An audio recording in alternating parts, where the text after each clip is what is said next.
আপনি কি কখনো শুনেছেন হরিণ সিংহের থেকে পালানোর বদলে তার সাথে লড়াই করেছে?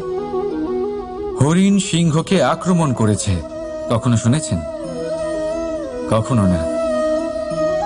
কিন্তু এরকম হতেই পারে, এরকম হয়েই থাকে।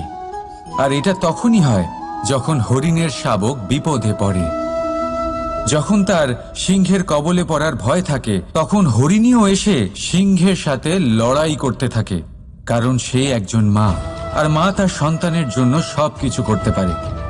এ হলো মায়ের স্নেহ, যেটা যত নরম হতে পারে ঠিক ততটাই কঠোরও হতে পারে।